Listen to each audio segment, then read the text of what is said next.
ባርካለሁ። ስምህ ማን ነው? ያዕቆብ አታላይ ወንድሙ ኤሳውን ያታለለ አታላይ ወንድሙን አታሎ በረከት የተቀበለ አታላይ በማታለል የሚገኘው በረከት አይደለም። እረፍት አልሰጠኝ አንተ ባርከኝ አንተ ካልባረከኝ እረፍት የለኝም አለ። እግዚአብሔር ስምህን ለውጬልሃለሁ አለ። እስራኤል ብዬሃለሁ። እስራኤል ልጄ ነው። ከዛሬ በኋላ አንተ አታላይ አይደለህም። አታለ ወንድምህን አታለ ኤሳውን አታለ በረከትን ተቀብለ ነበረ። ግን ከዛሬ በኋላ አታላይ አይደለም። የኔ ልጅ እነዛን አሻግራቸው ልጆችን ብላቸው ንብረትህን ትተህ ራሔልን ትተህ አንተ ባርከኝ ካልከኝ ስምህ ያዕቆብ ሳይሆን እስራኤል ይሁን አለ። እስራኤል የእግዚአብሔር የበኩር ልጅ ኦሪት ዘጸአት ምዕራፍ 4 ላይ እስራኤል ማለት የእግዚአብሔር የበኩር ልጅ ልጅ ነህ አንተ ከአሁን በኋላ አርፈሃል አለ። የእግዚአብሔር ልጆች የሚያሳርፈን አታለን ያመጣናቸው ንብረቶች አይደሉም፣ የቀማናቸው አይደሉም፣ የዋሽናቸው ውሸቶች አይደሉም። ለጊዜ እረፍት ሊሰጡን እንጂ ዘላለማዊ እረፍት አይሰጡንም። ያዕቆብ ሁሉን ትቶ ነው። የእግዚአብሔር ልጆች ሁሉን መተው ነው። መሻገር ነው፣ መተው ነው። መሻገር መላቀቅ ነው። መሻገር ታቦት ከሆነ ምኑ ጋር ተላቀን ከሰማይ ጋር መገናኘት ነው። መሻገር ይሄ ነው። የማርቆስ ወንጌል ምዕራፍ 4:34 ላይ ጌታ ኢየሱስ ክርስቶስ ደቀ መዛሙርቱን ለብቻቸው አገኛቸውና እንሻገር አላቸው። መሻገር ለብቻ ነው። በምድር ላይ ይዘን የምንቆያቸው ነገሮች አያሻግሩንም። መሻገር ወደ ሰማይ ነው። መሻገር ወደ ምድር አይደለም፣ ወደ ሰማይ። ምክንያቱም ምድሪቱ ራዕየ ዮሐንስ ምዕራፍ 12 ላይ በምድሪቱ ላይ የወደቀው ምድረ አብይ ህምዙ ከታላቅ መርዙ ጋር የወደቀው አለ። ያዕቆብ ከእግዚአብሔር ጋር ታግሎ አሸነፈና ስሙን ካስለወጠ በኋላ እግዚአብሔርን ፊት ለፊት አየሁት፣ ሰውነቴ ድና ቀረች አለ። ድና ለካ ያዕቆብ ይታመም ነበረ ማለት ነው። እግዚአብሔርን ያለማየት አሞት ነበረ። ንብረት አለ ግን ታማሚ ነው። ልጆች አሉት ግን ታማሚ ነው። ሚስት አለ ግን ታማሚ ነው። እግዚአብሔርን ፊት ለፊት አየሁት አለ፣ ሰውነቴ ድና ቀረች አለ። የእግዚአብሔር ልጆች የምንኖርባት ምድር የአመፅ የሁከት ምድር ናት። ለምን ሰይጣን ከሚካኤልና ከመላእክቱ ጋር ጦርነት ጀመረ። ከዛ ወሰኖሙ ወደከመ ወይተረከበ መካን ውስተ ሰማይ፣ በሰማይ ስፍራ ስላልተገኘለት ወደ ምድር ወደቀ ይላል።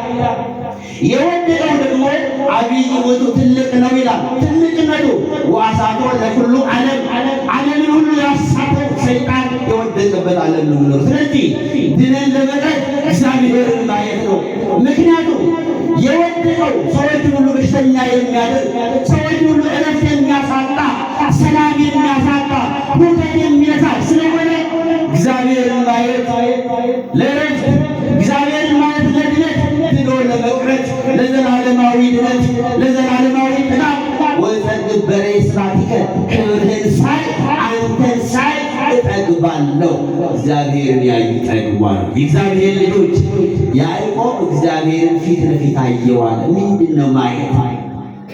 መቼም እግዚአብሔር እንደዚህ ተገልጦለት አላየው። ምንድን ነው ማየት?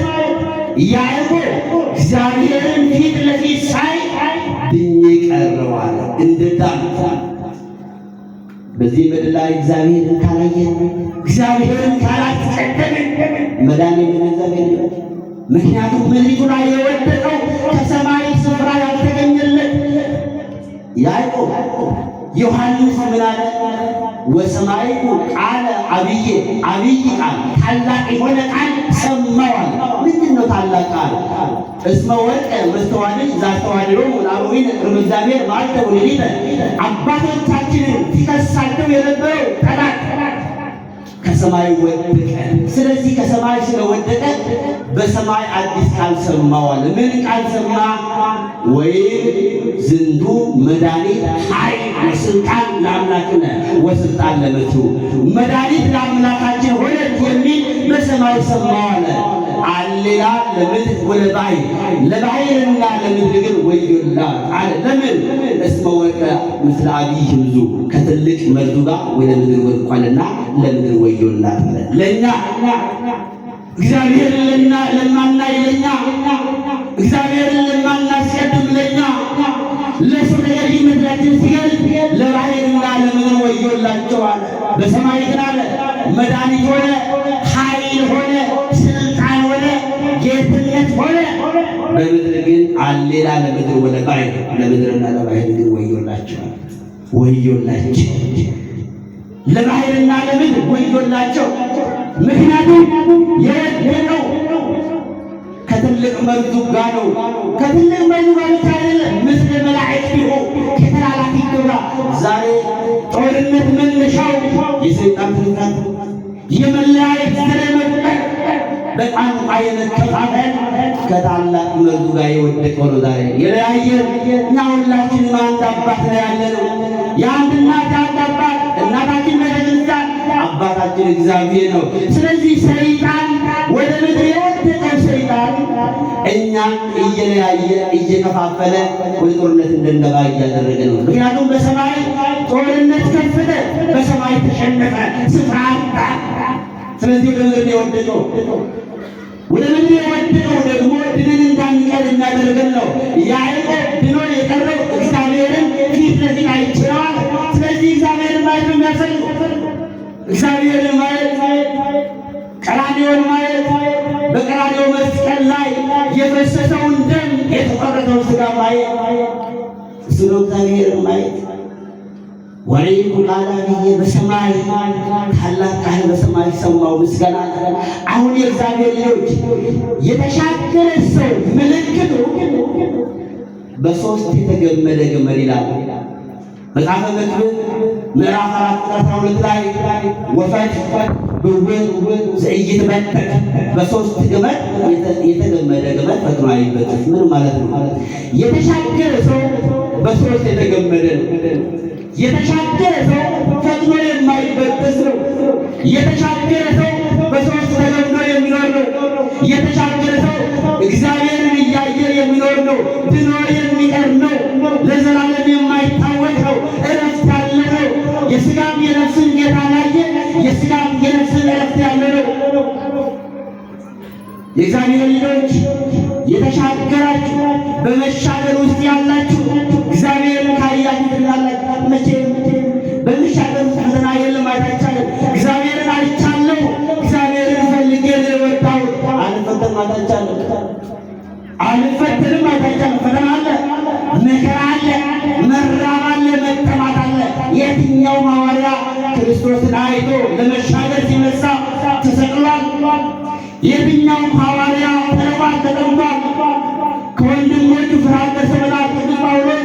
ከዘመዶቹ ፍርሃት ደርሶበታል ቅዱስ ጳውሎስ። መርከብ ተሰብሮበታል ቅዱስ ጳውሎስ። ግን በመርከብ ስብርባሪ ተሻግሯል ጳውሎስ። በመሻገር ውስጥ ፈተና አለ፣ መከራ አለ። ደቀ መዛሙርቱ ሲመሽ እንሻገር ያላቸው ጌታ ሰምተው መንገድ ላይ ማዕበል ተነሳ።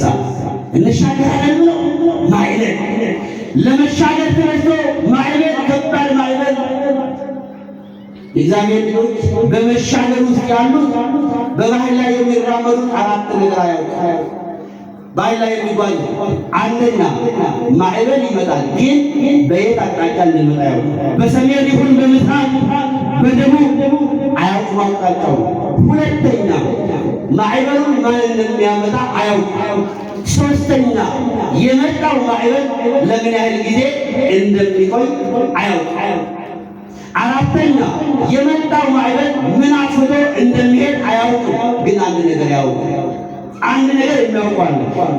መርከቡ ውስጥ የተኛው ጌታ ሲቀሰቀስ የሚሰማ ጌታ ማዕበሉን ጸጥ እንደሚያደርግ ስለሚያውቁ እግዚኦ አድነነ ከመ ንጥፋ፣ አቤቱ እንዳንጠፋ አድነናል።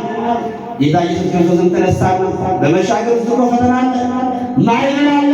የማዕበሉ ጌታ የመከራው ጌታ ከእናንተ ጋር ሆኜ ሳለሁ እንሞታለን ብላችሁ ታስባላችሁ? እምነት ይኖራችኋል። እምነት እግዚአብሔርን የሚያሳይ ነው። እምነት ጌታን የሚያሳይ ነው። ከዛ በኋላ አርመኔ ዝም በል ማዕበል ተነስቶ እንሞታለን እንጠፋለን እያሉ ጌታ ኢየሱስ ክርስቶስ ገሰጸውና እናንተ እምነት የጎደላችሁ የታመመውን ስፈውስ የተራበውን ሳበላ ጎባጣ ሳቅና ሽባ ስተረትር እያያችሁ እንዴት ጌትነቴን አታምኑም አላቸው። በጣም የሚገርመው ምነወቱ ዝንቱ ዘይት ዘዶሎቱ ነፋስ ሊሆን ባሕር ባሕርና ነፋሳት የሚታዘዙለት ማን ነው አለ። ፈተና ሲመጣ አምላክነቱን እንድናይ የእግዚአብሔር ልጆች እንሻገር ሲባል በመሻገር